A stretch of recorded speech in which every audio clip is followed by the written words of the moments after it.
Welcome to the Autism Central podcast, the home of real stories, honest conversations, and shared wisdom from England's National Autism Peer Education Programme. Here, we bring together autistic people and the people who love, support, and care for autistic people of all ages and backgrounds to explore every aspect of life. The National Autism Peer Education Programme is delivered by Anna Freud and commissioned by NHS England. Through education, coaching, and connection, we offer resources, group webinars, one-to-one peer support, and community events that centre lived experience and build real understanding. Our vision is a society where autistic people, their families, and those who support them are empowered, connected, and thriving. This is your space, your community, your podcast. Welcome to Autism Central. Dr Helen Lawal is an NHS GP with over 15 years' experience specialising in women's health, nutrition and neurodiversity. She also works as a specialist ADHD practitioner within West Yorkshire's adult ADHD service. Alongside her NHS work, she runs a private practice supporting late diagnosed ADHD women to improve their nutrition, reduce cravings and achieve sustainable weight loss. Her neuroaffirming approach focuses on simplifying eating, rebuilding a healthy relationship with food, and creating realistic habits that last. Helen is an ambassador for ADHD UK and has worked on the National Autism Training Programme, which was commissioned by NHS England, training mental health professionals to deliver neuroaffirming, trauma-informed care. She's also an experienced media doctor and speaker, including her work on Channel 4's Food Unwrapped. As a neurodivergent woman herself, she combines lived experience with clinical expertise to help women better understand their brains, enabling them to approach their health with compassion and understanding. Welcome, Dr. Helen. Today we're going to explore your experience of work, your move into self-employment, your career journey, some of the struggles and barriers that you've faced alongside the many strengths that you've nurtured along the way, as well as juggling it all as a mum of two and what it actually means to thrive at work. So we've got a lot to pack in. So let's begin with your career journey from where it began to where you are today and how your intersectional identity, so being ADHD, being Black African, white British, as you describe, Nigerian born, and Yorkshire bred, that's quite a mouthful to say, isn't it? How that has shaped your path. Yeah, I guess my career journey really began, I've just gone 40, so about 38 years ago, having been born in Nigeria in Benin City and spent my early years there. And we would go to the hospital with my dad, where he was an orthopaedic surgeon and medical director, Benin City Central Hospital, a government hospital. And if I think about it, that's really where I first thought, oh, I really like the idea of being a doctor, helping people medicine. And I remember he actually used to take us onto the wards for his evening rounds. And it's quite exciting anyway when you're out at night, anyway, when you're little. And there would be children on the wards with their legs in traction. And on that journey from Lagos airport to Benin City, I would see people with leprosy on the roadside. And I remember I used to write to Blue Peter about it. And so I think it really started there. And of course, my mum being a nurse in Scarborough, where she did her training, and then she went over to Nigeria, where she worked in the hospital there, met my dad. So it started from a very young age. I think in a way that made it easier for me because I always had this focus, this hyper focus, this path that I was on to become a doctor. And actually, I often joke with some of my Nigerian friends and my brother and cousins is that a lot of the traditional Nigerian expectations are you'll either be a doctor, a lawyer or an engineer. But actually it was something I was genuinely interested in. And then I guess sort of fast forward a bit to university. I went to university locally in Yorkshire and I'd always been sporty. And so ended up doing a bit of a sports degree halfway through my medical career and then decided I wanted to be a GP, having spent time and talking to and seeing mum work in general practice. And then I went off to London to do my GP training. I think that's when I first really, really struggled in terms of my mental health and probably the cracks began to show.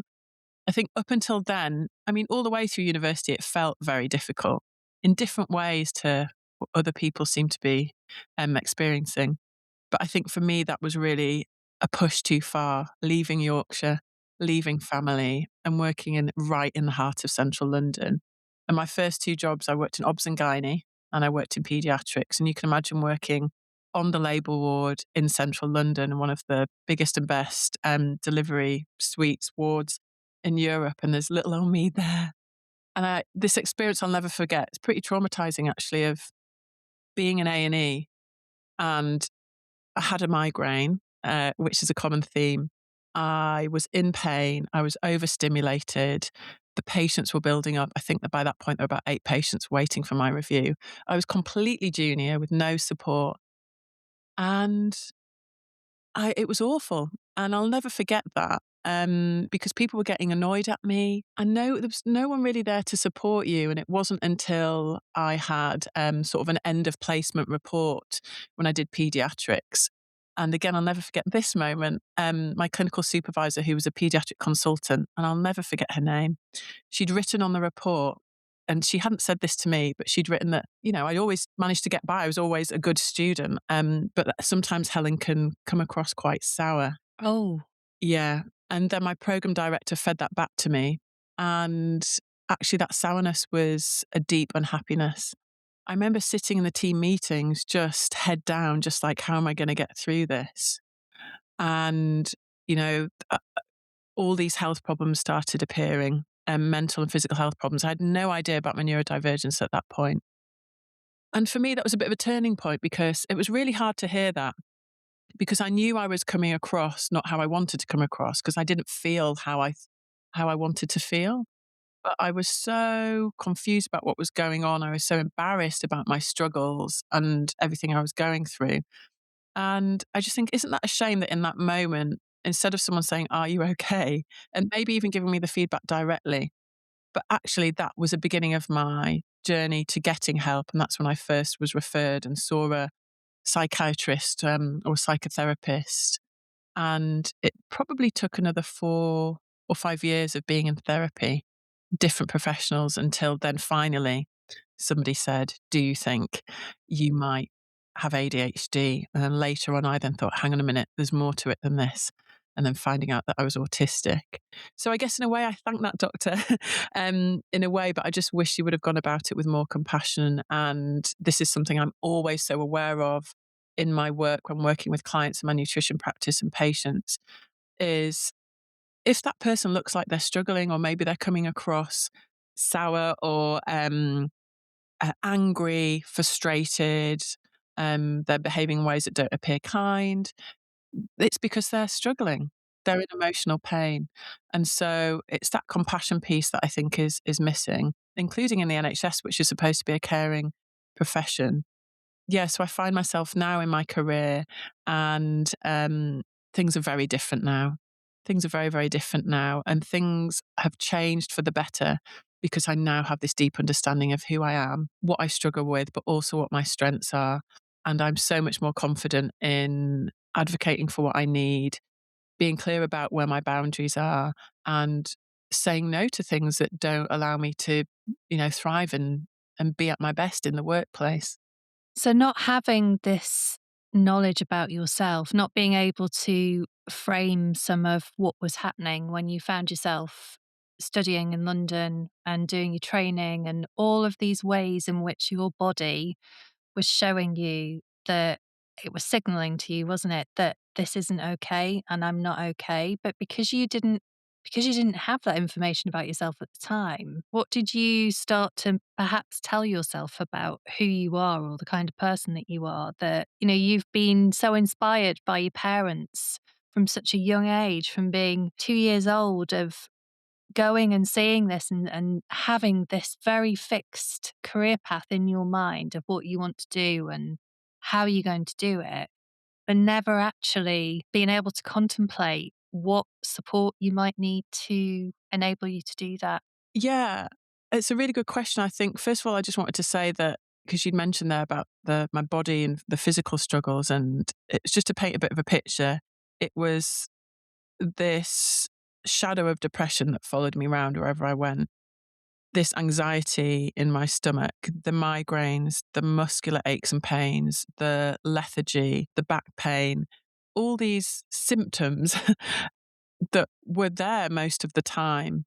And I think one of the things that in the early stages of my career, 15 years now I've been a doctor in NHS, was that sense of failure, really, of, oh, I'm not good enough. I can't do this. And what I told myself was I wasn't clever enough because everyone else around me, everyone was stressed. Of course, that's part of the experience of working in a high pressure environment and being a doctor. So I could see that everyone else was stressed, but I could also see that they weren't struggling in the same ways I was. So I thought, oh, I'm not clever enough. I'm not good enough. And I internalized that for years and years and years. And I would always push myself. I would always study really hard, but I'd notice I was having to do a lot more studying for exams and spend a lot more time in those in the zone of studying to be able to get the grades that everyone else was getting. And so again, oh, that must be because I wasn't clever enough. And then you internalize it, and then that's when the low self-esteem and actually really sad, a, a, a sense of self-loathing actually, for a big chunk of my late 20s and 30s, because here I am with this amazing opportunity to do the career I've always wanted to do. I want to make my mum and dad proud. And what is wrong with me? And then, of course, you potentially find it difficult to get on with colleagues. You notice, you sort of can feel the friction, the relationships at work become difficult. And so, yeah, I guess I just thought, oh, this is me, this is all my fault. And you would never, without that knowledge about yourself, you would never really consider that it would be anything but that. And so that understanding was everything. It was life changing and still is now. There's still, I'm learning all the time. As every month goes by, there's something else that I learn. And I can say that now I don't have low self esteem. I am confident in who I am, what my capabilities are, and I do like myself. So, without the diagnosis and without that understanding, I would never be here. I don't know where I would be really. You think layer in things like rejection sensitivity and, being in A&E and seeing all of those patients backing up and lining up and feeling like you're letting everybody down, and the amplification of what that feels like in your body and how you internalize that. And I wonder if you can expand on some of the struggles and some of the barriers that you've faced along the way. So whether that's professionally, personally, but in the context of your career journey, what are the things that you have struggled with the most, and what are the things that have created the biggest barriers for you at work? I think one of the things was having to constantly learn in this profession. And so finding that in itself, in a way, I've always loved learning. And even now, I'm constantly like doing new CPD and exams, but I now know what works for me and what doesn't. But I think having to read, just as a very specific practical example, having to read big bodies of text and process them. So you have to do that in the olden days. It was textbooks, so that's how you would learn. So that was one thing. Also, like having to read patients' notes and stuff. That's really difficult for me to look at a piece of paper with all those words on and think, how am I going to get through this? I'm not dyslexic, and I can imagine that potentially presents with another barrier. But there's just something about that feels really challenging. And then, of course, memory retention, needing to hold all this information in your head. As a GP, you would have possibly 35 face to face or online interactions with patients per day, plus hundreds of blood tests that you review and letters. And so I did do that and I was able to do that and practice very safely and I did a good job. But then, of course, if you're doing that and it's really pushing you to your limit, it then takes its toll on your mental health, really, I guess, and it makes you more susceptible to burnout and exhaustion. I think the other thing is like working patterns. So, yeah, I think that when you study medicine or nursing, there's a very clearly defined career path and working hours, and having to fit into those and there being no flexibility around that at all. I now know that I work best in the morning. So if I could work mornings, And then I need a break then before I have to go again in the afternoon, for example. And but having to do these really long shifts, night shifts, things like that, really was no reasonable adjustments. There was no flexibility around that because you're providing a service. And so I think that was really tough. And I think one of the positives about being a GP is that I then realized, oh, I can be my own boss and I can choose where I work and when I work. And that's been a way that's enabled me to stay healthy in the workplace and thrive, and be able to do the work that I want to do.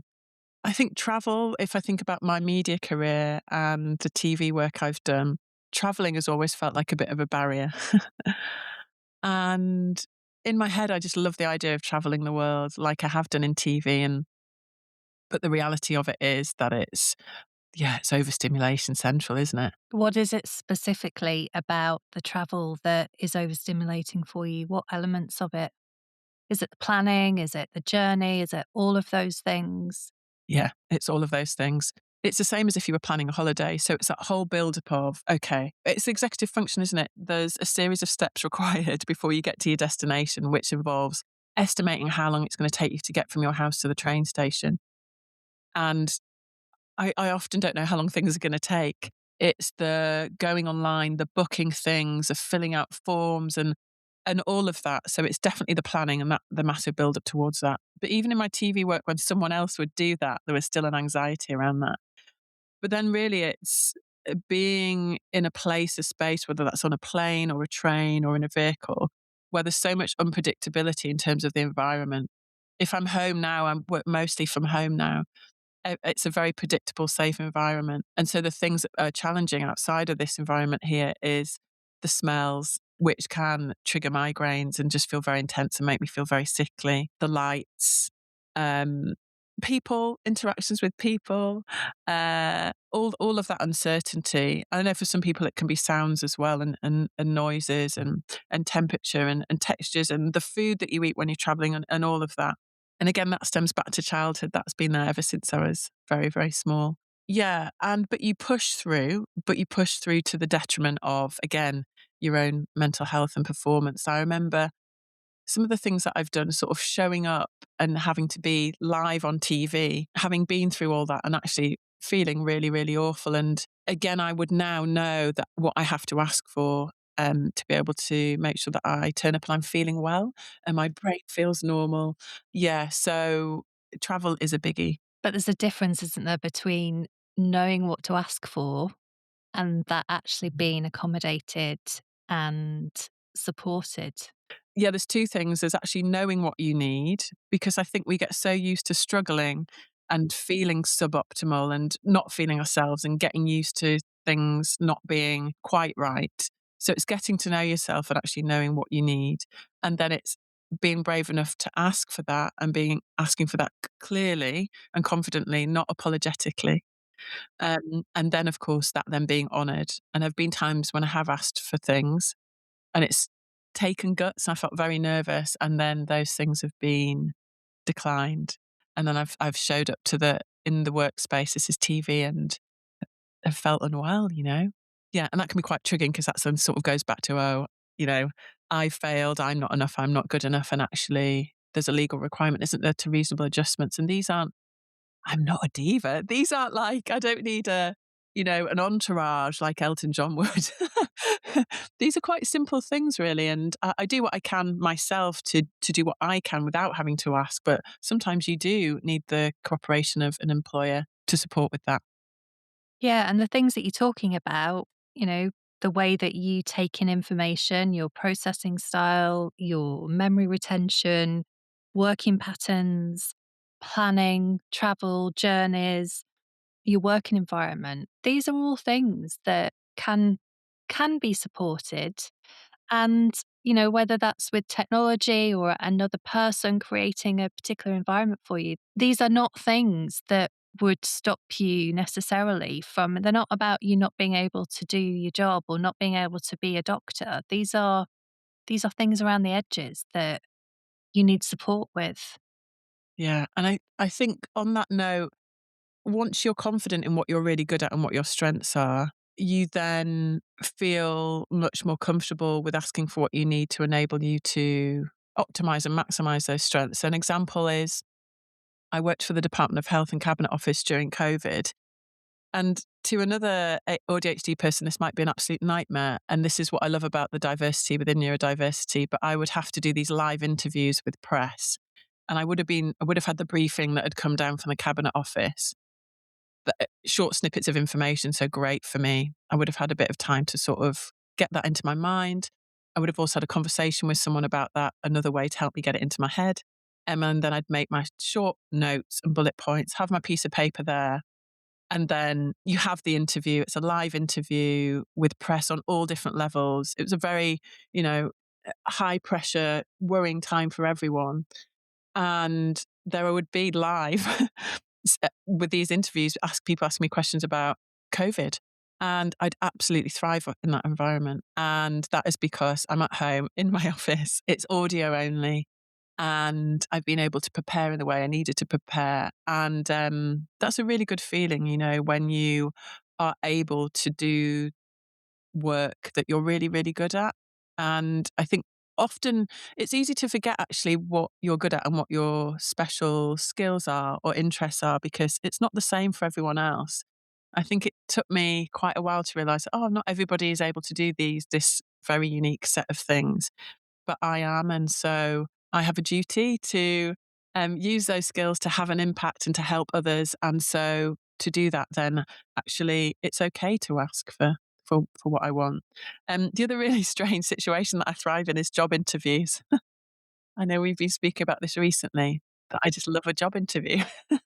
Yeah, I feel Yeah. like we're polar opposites in that sense. That just goes to show, doesn't it, the differences in neurodiversity and how we all are different and how we process things differently and how we take in information differently and the things that we are good at, the things that we can draw to, our strengths to. And you've found that, haven't you, over this period of time, but it's taken you some time to get to that point. And I would imagine there might be people listening to our conversation, to parents, carers, maybe autistic people themselves, who might worry about their ADHD, autistic, ADHD young person at the moment. You know, maybe they're thinking they're going to really find workplaces or a particular workplace. They're going to really struggle. Are people going to understand them?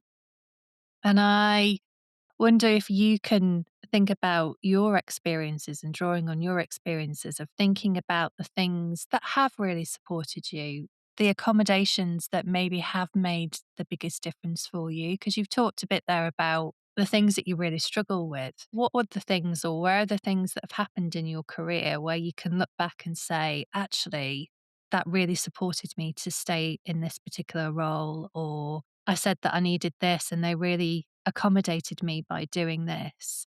Because that is really, isn't it, the biggest difference of thriving, of being able to thrive in the workplace. And we know there's so many autistic people who aren't in the workplace for probably a lot of those reasons. I mean, you talk about working from home and being able to control your environment. That's taken you how many years of working to get to a stage where you can work from your own office in your own home? And there'll be many people who those roles don't exist. You have to create those roles for yourself. Yeah, and this is where in my mind, not everyone can create roles for themselves or wants to, or depending on what the career they're doing is. I think if we think about in the workplace and things that help to stay in a workplace, I think there's a step before that, which is having to let go of certain things. So I had to let go of this idea I had in my head of being a traditional GP working 5 days a week. I had to let go of that. And that isn't giving in. That isn't saying I'm not good enough. That's saying even with reasonable adjustments. So there is a limit, right, to reasonable adjustments. And so even with that, it's not right for me. And I think if you can learn to let go of the opportunities, the roles, or even career, if you're doing career transition that don't work for you, that just helps you to speed up the process of finding the work environment that does work for you. It's this whole idea of failing fast, isn't it? So that's the first thing. I think the second thing is trying to be very clear from the beginning, in an ideal world, what a workplace would look like for you and communicating that in a way that you find easiest. When I've worked with colleagues on the National Autism Training Programme, some of them would send like just a simple A4 PDF before working with me as a co-trainer of how they like to work, um, and and what that would look like. And that really inspired me because it was very easy to read and very straightforward. And I think most kind, compassionate, normal human beings would really like to have information on another individual in that summarized, very direct way, to help them to better understand that person, communicate with that person. So I think that's a really useful thing. To have that though, like you say, you've got to know that about yourself in the first place. And I suppose for the parents and carers who are listening to this episode, the fact that they are even thinking about this for their young person, it's very different, isn't it, then about working out ahead of time, ahead of before university, before you're thinking about careers, of really thinking about strengths and struggles. Um, and like you say, having, if you can have something where you do understand what those strengths and struggles are, there's the SASA framework, isn't there, in my book? I don't know if you can remember it. And the idea of that is, just a simple A4 piece of paper, put it into 4 quadrants and write SASA on it. Work out in bullet points what your strengths are, what the things that you struggle with, what are the things that you need accommodations for, so you need other people to support you with. And think about the adaptations that you can do yourself, because there's many things that we can do for ourselves that don't rely on somebody else making those accommodations. But there's also things that it doesn't matter how much we adapt, we need accommodations. And like you say, even having that thought process as a parent of thinking about your young person and potentially the career that they might go into. I mean, that's a whole conversation, isn't it? It's a whole conversation before they're even thinking about a career. And you didn't have that information. You've had to you've had to navigate that and look at all of this data and information that's coming through from all sorts of sources about why it's not working for you, and then getting the knowledge that you are ADHD, then getting the knowledge that you're autistic, and then putting all of that together. And I think, if you'd have had that, Helen, if you'd have known that, if you had that one piece of paper that you could say at this point of time in my life, actually, these are the things that I really struggle with, and these things aren't going to change. Doesn't matter how much I try, these things are struggles. Yeah, and I guess a benefit or a head start that anyone listening in, parents and carers, has is that they have that knowledge about their child now. It took me 35 years to get that knowledge, and I think that in itself is a really great starting point. And like you say, the things that affect you in childhood are still the same things in adulthood. They might just look slightly differently, but my body still responds in the same way. Fair enough, it was abdominal migraine when I was 8. It's now headache migraine.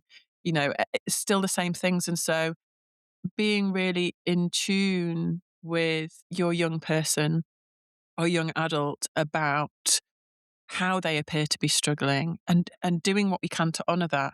And also, what are their interests at home? And I mean, in an ideal world, I guess we would all go into work that is something that really interests us, that is a hobby, or is something that we can really just lose ourselves in and hyper focus into and enter into this monotropic flow. In an ideal world, that is how it would look, because that in itself would be much better for the brain, wouldn't it, and the nervous system. So I guess being curious on actually what would that potentially look like, and how can elements of that be brought into a young person's career or the considerations from the very get-go. Yeah. Which brings me on to my next question, because we've talked a lot about struggles and barriers and challenges in the workplace. But beyond those is the strengths, and the strengths that you've discovered in yourself because of the fact that you experience the world in the way that you do, in your uniqueness. How has that come into your work, into the things that you focus on? I mean, you talked there about hyperfocus and, your podcast, Hyperfocus on Health.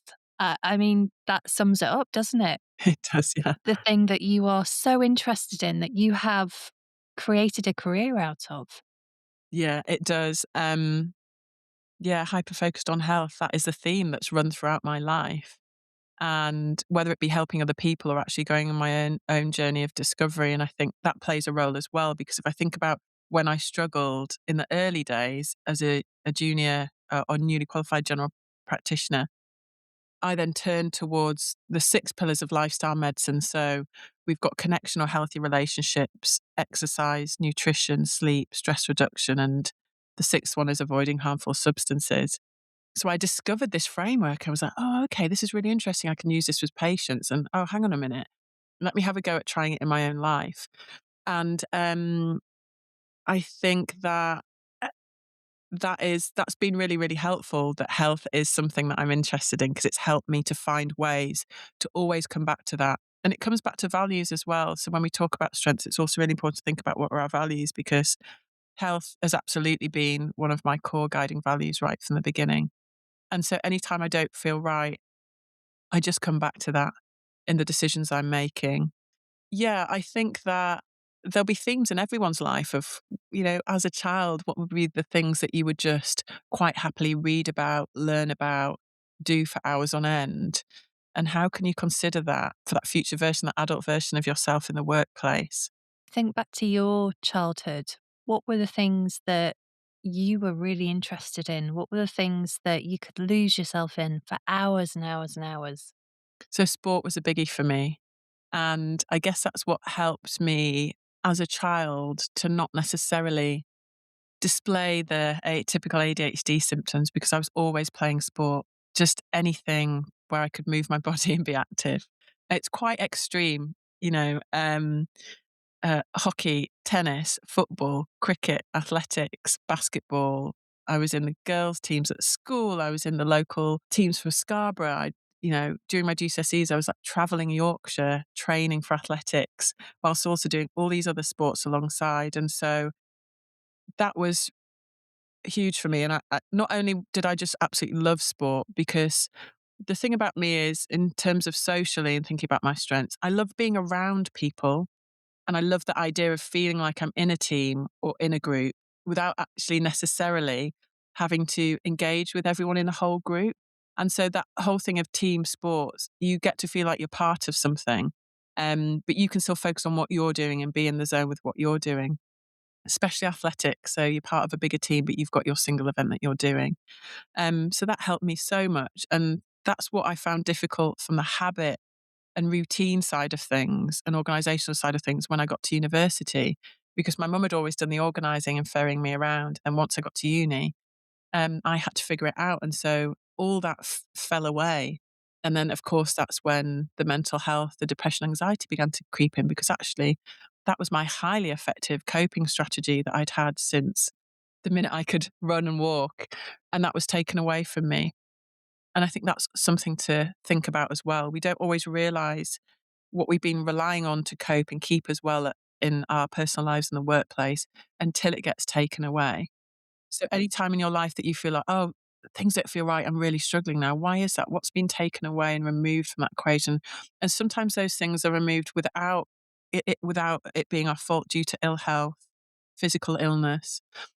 But again, sometimes there can be ways to think about approaching it differently. And I've had to think about what physical activity looks like for me now as a 40-year-old woman with 2 children, less time. And so I found those things that work for me now, but that has taken time. And what are those things that work now that you have had to adapt and find a way of fitting into your life because you realize how important and how fundamental they are to your own well-being?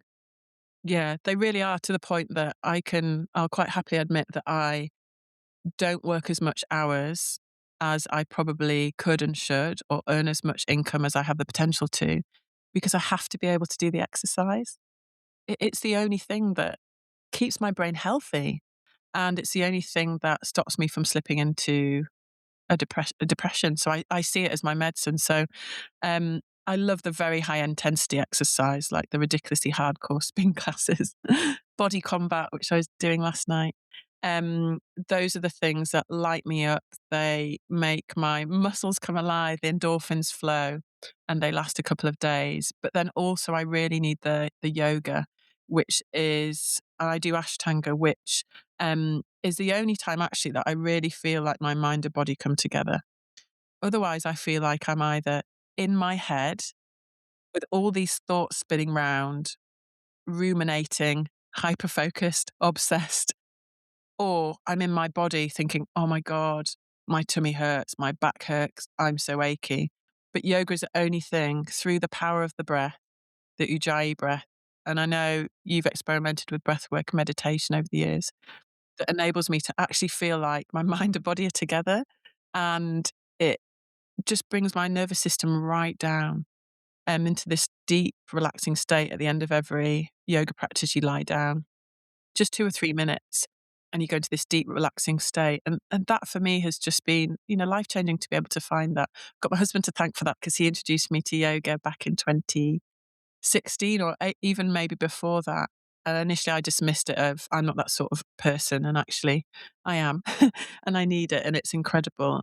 And these embodied practices, embodiment in the sense that they bring your whole system together. You're not just in your head, or you're not just in your body. They're thousands and thousands of years old. This is ancient knowledge, indigenous knowledge that we have long forgotten. And finding ways, especially as you say, Helen, if you're somebody who's very much in their head or very much in their body, finding a way to do some of those very embodied practices. And we talk about those as being somatic practices. So if you're very much in your head and your head is dominating things, then finding ways of being able to focus more on the body as opposed to the head brings it together, doesn't it? It does. And also just to mention the more sort of straightforward, accessible things like simply going for a walk and being in the garden. I've always got a garden project on the go because I know that that then gets me out. So also lots of really simple things like that as well, that are less intense, that are free, are also part of that toolkit of practices. Yeah, because that sense of mindfulness of noticing, that's another way of getting out of your head or getting out of your body or bringing them together is by looking around, isn't it? And noticing. One of the things you talked about there, that transition point between going to university and being a teenager. So in your teenage years, sport was so important to you for your health and well-being.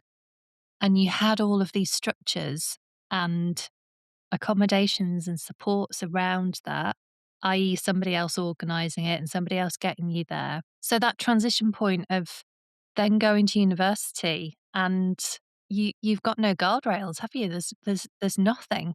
But you didn't know that. I mean, there's an episode that came before your episode with Heidi and Theo, who are a mum and son, talking about the transition to university and the support that's needed. And I think if you're a parent or a carer and you're already thinking about how are we going to bridge that gap, what will that look like? How do we create some scaffolding? How do we put those guardrails in to support my young person when they're going off into the world of work or they're going into education? And these are really important things to think about, aren't they? If you've got a child who is like you're describing, who is into every single sport, that has to continue into adulthood because, again, these parts of ourselves and how our bodies interact with the world around us, they don't change. And actually, at some points in our lives, you touched on being a parent, Helen, with two boys. At some points in our lives, those things can get amplified even more because of hormonal shifts and stress and chronic ill health and, I mean, just general life stuff. Sleep deprivation and Yeah. first of all, I just want to say, like, as I'm speaking, I'm thinking, God, my mum was amazing. Like, what an amazing woman that as a single parent with two children, working full time as a nurse, she did that for me. So I almost could have done with a support worker, really, to be with me at university, to help organize these things. And part of it, of course, is becoming independent and learning to do some of those things yourself. But I think the university culture at the time, what year was this? 2004? I got swept into the drinking culture. And medics at the time, might be different now, were big on that. And so, I guess those dopamine hits I would get from being out late at night, going dancing, going clubbing, drinking, then becoming sleep deprived. So not only did I not have the sport, I mean, I had it, it was there, it was on my doorstep, but I felt like I couldn't access it, or I would try and then just couldn't keep up the routine, or was really, really anxious about the social element of it. You then are also exposed potentially to other influences. And yeah, if whatever you can do to lay the foundations and continue some of that, it didn't need to be the 6, 7, 8 sports clubs I was doing every week. It only really needed to be one or two, maybe. And even if I had thought about trying to find the friends who are doing those things as a way to help me continue doing that, I think that would have been helpful. But it's an absolute lifeline. And so that should absolutely be a priority in decision making, whether it's decision making for where do I go to university, what's on offer, are they accommodating in terms of neurodivergence, where am I going to live? Where's the flat going to be? Is it going to be in a really urban inner city area, or is it going to be next to a green park? All these decisions really, really matter. What are the friends I'm going to make? Everything matters. A type of course, like even if I think about the course I did, Holyoke Medical School, that type of course actually suited me really well. I didn't realize at the time it was problem-based learning. So it wasn't 10 lectures a week like it would have been at Leeds. It was very different. It was self-directed learning and coming together in small groups. And so luckily, I ended up there. But it wasn't a conscious decision. But again, these are conscious choices that you can plan for and consider, so that you're making informed choices and ones which feel really, really supportive in the best way. Final question for those who are listening, and think about times when you have got parenting, caring, work demands, maybe all coming together, where you've had health struggles that have felt really overwhelming. Just give us a couple of things, Helen. I mean, you've touched on some of these things, but a couple of things that have helped you, and what you would say to anybody, any parents and carers out there who are really struggling right now because of all these different demands. What would you say to them? I'm sort of in it at the moment, in that space of sleep deprivation, young children, career transition again, physical health stuff creeping in. And so I've just very recently had to sort of go into that, okay, things are hard. What can I lean on? And it was really interesting to observe what those things were.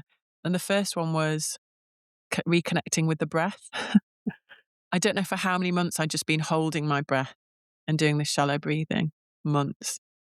And I think I just listened to a podcast, or it might have been a conversation with you, Catherine. I just thought, okay, I just need to do some deep breaths. Everyone can do that. And only needs to be a few deep breaths here and there. It doesn't have to be a meditative practice. You can do that anywhere. I do it in between patients now. And it really makes a difference. It sounds so silly, doesn't it? Oh, just breathe. But of course, it makes a difference, because our breath is at the center of our nervous system and our hormones and chemicals in the body and the brain. And not only that, but when you do the deep breath, the muscles relax, your posture changes, you become present in that moment, even if it's just that moment.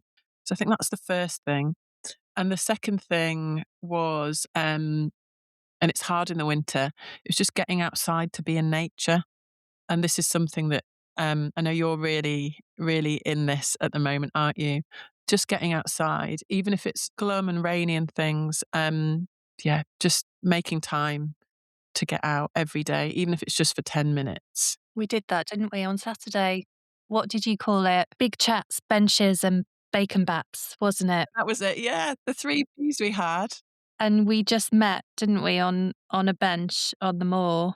You brought the bacon sandwiches wrapped up, and we had a big chat, and we sat on a bench, and we, and that was the highlight of my week. It really was. Me too. Such a simple thing. This morning after school run, going up to the moor and sitting on the bench and just watching the clouds moving just for 5 minutes. You're out of your body, you're out of your mind, you are connected to something else other than maybe the struggles that you are going through right now, or the pain that your body's in, or the demands that you've got at home. And you don't need a garden to do this. Find a bench. You can do it out of your window, can't you? If you're somebody who is struggling with burnout or health struggles, look at the sky outside your window. So nature, breath and nature. What else would you say? If sleep's accessible, I know it often isn't, and we know that sleep disorders tend to be more common in ADHD and autism. Um, but if you can find ways to rest, and rest doesn't always feel accessible, it's something that I really struggle with, resting. But just finding ways to bring elements of slowness, whether that is through sleep, and just saying, I'll just go up half an hour before to bed, just having some stillness with a book. But then also, I've massively ramped up the exercise. Well, not even massively, just adding in one extra class a week. That's all. And that's really helped me create more energy in my body to support me physically during the day. And then always, and I'm biased, of course, I'm biased being a nutritionist, and this is what I do in my day to day, is the food thing. And really just getting the joy in thinking about wholesome, warming, wintry food and dishes. And, I finished a shift last night. I had a clinical shift. I didn't finish till 8. I just really, really wanted a veggie stir fry with prawns. So I popped to the shops and made myself that meal. And it could have and would have in the past been maybe a pizza or something a bit more convenient, but it was very quick, 10 minutes to prepare. And it's an act of self-care, really, is giving myself what I crave and what I need, and taking the time just to prioritize that for 10 minutes. I even did it before I went up to see my little boy, who was still awake waiting for me. I was like, no, I've got to do this stir fry. This is really important for me. So for me, that's been something that I've over the years built up and always made sure that my nutrition, of course, it's not going to solve problems, cure symptoms necessarily, but it becomes one of those really important pillars of lifestyle medicine, that if you can just find little ways to include it and sort of upgrade it month by month and year by year, just by adding in new ingredients, new vegetables, new recipes, that can be feel really, really nourishing for the mind and the body. Well, thank you, Helen. Dr. Helen, thank you for coming on and sharing that with us today. Oh, thanks for having me. And that's 2 big chats in a week. If any of the topics mentioned in today's episode are of special interest to you and you'd like to discuss this further, you can book a one-to-one session with a peer guide on our website at autismcentral.org.uk. Autism Central would encourage listeners to do their own research and make informed decisions about any strategies or equipment mentioned in this podcast. Any advice or suggestions given by a guest or peer educator do not replace or substitute advice received from direct consultation with a qualified professional. The Autism Central podcast is produced by Autism Central and is the copyright of NHS England.